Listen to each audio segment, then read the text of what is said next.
Le Cameroun se voit retirer l'organisation de la CAN 2019. C'est un immense camouflet pour le pays. Colère aussi du côté de la Guinée et de la Côte d'Ivoire. Beaucoup d'indignation et de réactions cette semaine sur notre page Facebook. On y revient avec Karim Baldé, un de nos spécialistes foot à TV5 Monde. Bonsoir Karim. Bonsoir. Les internautes ont eu énormément de choses à dire. Première question de Bakore Dembélé à Bamako. Le pays de Paul Biya peut-il contester la décision de la CAF devant le tribunal arbitral du sport ? Techniquement, oui, le Cameroun peut contester cette décision devant le TAS, le tribunal arbitral du sport. C'est un peu la Cour suprême finalement pour tout ce qui concerne les litiges dans le milieu du sport. Il peut le faire notamment sur la base de certains arguments comme par exemple le changement du cahier des charges en cours de route. Il faut rappeler que la CAN est passée de 16 à 24 équipes en 2017, soit après l'attribution de la compétition au Cameroun. Les autorités menaçaient de le faire notamment juste après le choc de vendredi dernier.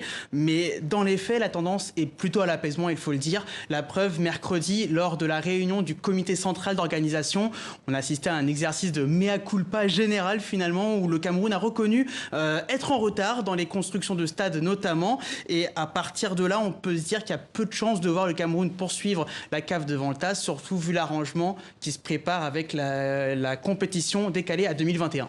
Est-ce que ça veut dire aussi que le Cameroun perd sa qualification automatique, comme le veut la règle pour le pays organisateur ? Ah bah oui, si on prend en compte les textes actuels, oui, le Cameroun perd d'office sa qualification. Mais là, on arrive à une situation assez aberrante, car je vous rappelle quand même qu'on est encore dans les qualifications, il reste une journée. Et depuis 2017, le pays organisateur qui est directement qualifié joue quand même ses qualifications dans un groupe. Et les matchs contre cette équipe-là comptent. Le Cameroun est actuellement dans un groupe composé du Maroc, du Malawi et des Comores. Alors si on prend les résultats sportifs, le Cameroun est deuxième à une journée de la fin et il compte 3 points d'avance sur les Comores. Dernier match au mois de mars, Cameroun-Comores.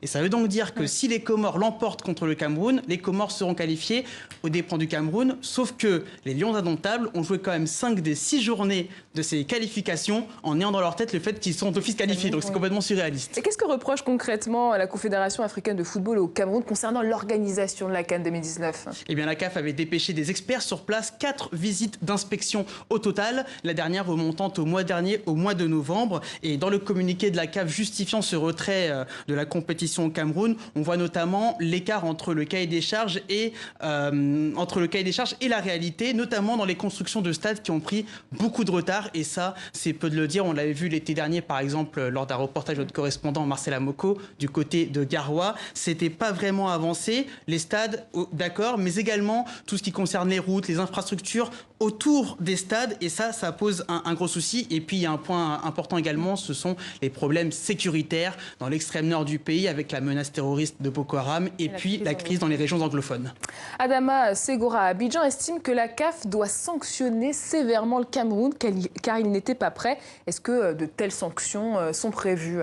Et ben, quand on se penche sur les textes, article 92.3, c'est très précis, du règlement de la CAN, le retrait moins d'un an avant le début de la compétition est passible d'une amende de 500 000 $ américains, c'est une chose, mais également d'une suspension de l'équipe concernée pour la Coupe d'Afrique. Attention, petite subtilité, sans tenir compte de l'édition concernée. Ça veut dire que dans le cas présent pour le Cameroun, la suspension n'aurait pas lieu pour la CAN 2019, mais plutôt pour la CAN suivante. Sachant que la CAF veut attribuer la CAN suivante au Cameroun, ça paraît peu probable. Et puis, il y a un antécédent quand même. C'était le cas du Maroc en 2015, qui avait refusé d'organiser à la dernière minute la compétition à cause du virus Ebola, à l'époque qui sévissait notamment en Afrique de l'Ouest. La CAF plutôt avait décidé de suspendre le Maroc pour 3 compétitions successifs pour 3 CAN.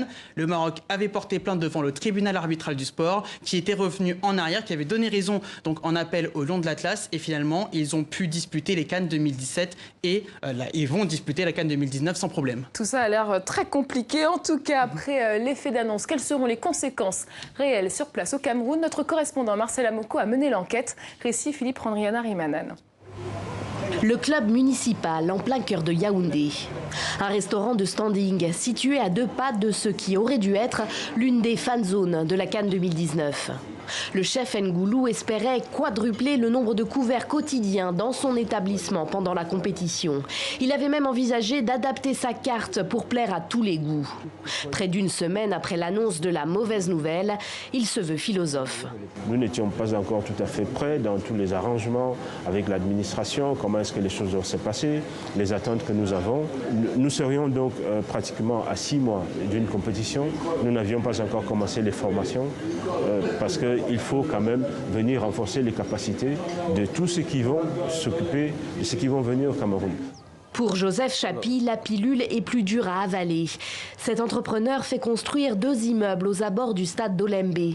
Il espérait amortir son investissement, en tout plus de 270 millions de francs CFA, dès cet été pendant la CAN. Cela lui prendra finalement plusieurs années. La CAF n'est pas à 100% tort. Nous avons, il faut qu'on accepte la vérité, nous-mêmes. On a tort d'abord parce qu'ils étaient ouverts à nous, à tous les domaines, c'est nous-mêmes. On en voulait de nous-mêmes parce qu'on a fait beaucoup de retard. Le Cameroun n'était pas prêt. Personne ici ne semble dire le contraire. Depuis vendredi, le mouvement des entrepreneurs du Cameroun reçoit beaucoup d'appels de chefs d'entreprise affolés. Les coûts financiers sont énormes parce que beaucoup, vous savez, l'investissement est généralement financé par les banques. Vous devez payer les agios, vous devez payer les agios, les intérêts. Et certains, encore une fois, sont allés prendre des crédits qu'ils espéraient rembourser dans les mois à venir, les met dans une situation extrêmement difficile. Daniel Claude Abaté se refuse à chiffrer les pertes pour l'instant et espère bien que la CAF tiendra sa promesse en attribuant la CAN 2021 à son pays. On vient de le voir, c'est vraiment un coup dur pour le Cameroun, Karim. Est-ce que c'est déjà arrivé dans l'histoire de la CAN, un retrait aussi tard et pour ces raisons ? Alors, un retrait aussi tard, d'une manière générale, oui. Et c'est arrivé il n'y a pas si longtemps que ça avec le Maroc. Donc, en 2015, la Guinée équatoriale avait récupéré finalement la compétition 2-3 mois avant le coup d'envoi. Mais pour les retards, à ma connaissance, non, pas récemment du moins, mais on a eu quelques exemples quand même dans les catégories inférieures. Il y a eu le Tchad, le championnat d'Afrique des Nations, la compétition qui réunit les sélections locales, comme on les appelle. Et le Kenya a dû renoncer à l'organisation pour 2018 et c'est le Maroc justement qui avait récupéré l'affaire. Autre exemple rapidement, c'était la CAN U17 l'année dernière. Elle aurait dû avoir lieu à Madagascar et finalement le pays était trop en retard et c'est le Gabon qui avait récupéré l'organisation. Alors la question que tout le monde se pose, c'est qui pour organiser dans 6 mois la CAN? Alors, on a tous les scénarios. François Djikombe à N'Djamena, il voit la main du Maroc derrière cette décision de retirer l'organisation de la CAN au Cameroun.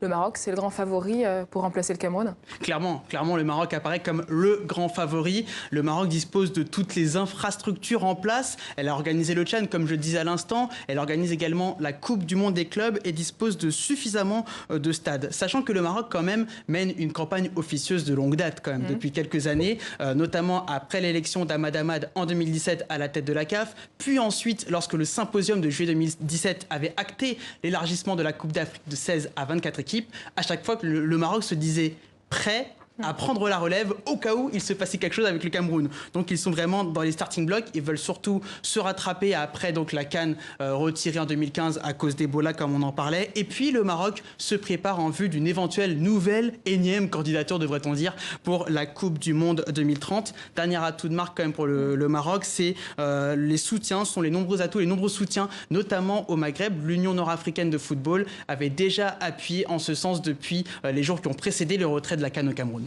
Et quels sont les autres challengers sérieux face au Maroc? Zakaria Boukermouche en Algérie penche pour l'Afrique du Sud qui selon lui est prête à honorer la compétition. L'Afrique du Sud, organisatrice de la Coupe du Monde en 2010, puis de la Coupe d'Afrique en 2013 en remplacement de la Libye. Donc elle a déjà joué les pompiers de service déjà pendant cette décennie. Et juste après le retrait du Cameroun, la CAF a envoyé un signal fort à la SAFA, la Fédération sud-africaine, pour leur demander de se tenir prêts à organiser la compétition. Il y a eu des déclarations favorables, notamment du directeur général de la fédération, disant qu'ils aimeraient bien justement récupérer à nouveau la CAN. Eux aussi espèrent en profiter pour en faire une rampe de lancement en vue d'une candidature à la Coupe du Monde féminine, cette fois en 2023. Mais il y a quand même un petit problème pour l'Afrique du Sud, contrairement au Maroc, c'est que la fédération doit se soumettre à l'avis du gouvernement et le directeur général, Russell Paul, le directeur général de la SAFA, n'est pas convaincu que le gouvernement mette l'argent si rapidement, si proche de la compétition. Affaire à suivre. Et il y a d'autres pays challengers, autres que l'Afrique du Sud? L'Égypte, j'ai cru entendre à un moment donné. Il y avait l'Égypte, mais l'Égypte, très rapidement, après le retrait de la CAN au Cameroun, a dit se retirer de la course. Ils auraient pu faire une candidature pour se montrer. Finalement, ils se retirent en vue d'une candidature d'un autre pays maghrébin. Donc, bien sûr, ils pensent au Maroc. A priori, pas d'autres candidats, sachant que le calendrier est très serré. Là, on est quand même début décembre. La CAN, c'est le 15 juin. Ouais. Et la fin des candidatures et même l'annonce, a priori, devrait être soit en toute fin de cette année, donc d'ici 31 décembre, ou plus tard, début janvier. Alors d'autres y voient des manœuvres politiques derrière cette décision de la CAN. Selon Boubacar Binta Diallo en Guinée, le patron de la CAF, Ahmad, veut régler ses comptes avec Hayatou. À quoi fait-il allusion pour ceux qui ne connaissent pas l'histoire? Il fait allusion à cette inimitié, à cette rivalité entre l'ancien et le nouveau président de la toute-puissante Confédération africaine de football. Si on veut prendre un point de départ, on peut le mettre en 2017 finalement. Je vais en parler tout à l'heure, le retrait de la CAN U17 à Madagascar. Et à l'époque, qui était le président de la Fédération malgache? C'était Ahmad Ahmad. Et c'est arrivé justement pendant la campagne pour la présidence de la CAF. Donc forcément, on disait que c'était une action d'Issa Hayatou contre son seul et unique challenger. Lorsqu'Ahmad Ahmad a mis fin au règne d'une trentaine d'années d'Issa Hayatou en mars 2017, à partir de là, Ahmad Ahmad a attaqué quand même, sans le dire, à la fois l'organisation Issa Hayatou et puis l'organisation camerounaise de la CAF. À chaque fois, il disait que justement, il y avait trop de retard. Il l'a redit lors d'un passage au Burkina Faso, par exemple. Donc ça, ce sont les mots forts d'Ahmad Ahmad. Et en même temps, il a un double discours. Et on l'a entendu lundi dernier, par exemple, dans une interview, dire que finalement, je n'ai rien dit sur mon prédécesseur. Donc on voit un petit peu le double langage. Et du côté d'Issa Hayatou, ce côté règlement de compte, pour le camp d'Issa Hayatou se voit avec cette affaire de la CAF vis-à-vis du contrat de marketing signé avec Lagardère Sport, un contrat mirobolant pour une dizaine d'années concernant les droits marketing et les droits médias des compétitions africaines. Ça s'élève à plus d'1 milliard d'euros et quelques jours avant le retrait du Cameroun, la Cour économique du Caire a décidé de sanctionner Issa Hayatou et l'ancien secrétaire général de la CAF à de lourdes amendes. Donc voilà, derrière ça, il y a toujours ce côté manigance politique qui trame en tout cas.